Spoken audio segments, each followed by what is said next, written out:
নোয়াখালী মুছাপুরের ইতিহাস মূলত কোম্পানীগঞ্জ উপজেলায় একটি এলাকায় প্রাকৃতিক বৈশিষ্ট্য এবং জনবসতির সাথে সম্পর্কিত।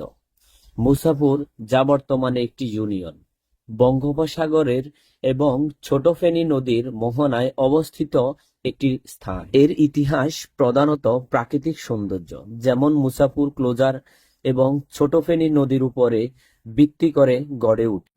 মুছাপুর ক্লোজার এখন এখানকার একটি গুরুত্বপূর্ণ স্থান, যা প্রায় ২০ লক্ষ মানুষের স্বপ্ন পূরণের একটি কেন্দ্র হিসেবে পরিচিতি লাভ করেছে।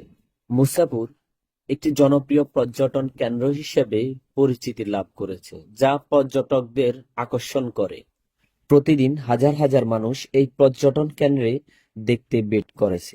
কক্সবাজার, সিলেট, পটুয়াখালী, চট্টগ্রাম, পতেঙ্গা ফরে মুছাপুর ক্লোজারটি বৃহত্তর নোয়াখালীর একটি দর্শনীয় স্থান হিসেবে পরিচিতি লাভ করেছে।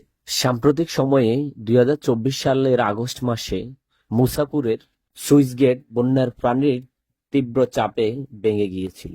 এর ফলে নদী তীরবর্তী প্রায় ৩০০ ঘরবাড়ি নদীগর্ভে বিলীন হয়ে গেছে এবং আরো অনেক এলাকা ভাঙনের মুখে পড়েছে এবং গুরুত্বপূর্ণ স্থাপনা হুমকির মুখে পড়েছে বা ক্ষতিগ্রস্ত হয়েছে। স্থানীয় জনগণ আতঙ্কে এলাকা ছেড়ে চলে যেতে বাধ্য হয়েছে এবং সেনাবাহিনীর ইঞ্জিনিয়ারিং টিম পরিস্থিতি নিয়ন্ত্রণের কাজ করছে। ক্ষতিগ্রস্ত রেগুলেটর পুনর্নির্মাণের দাবি জানানো হয়েছে। মুছাপুর ক্ষতিগ্রস্ত হওয়ার পরপরই মুছাপুরের আরেকটা পর্যটন এলাকা গুচ্ছগ্রাম। বর্তমানে শুক্রবারে এখানে প্রচুর মানুষজন ঘুরতে আসে, ভিড় করে।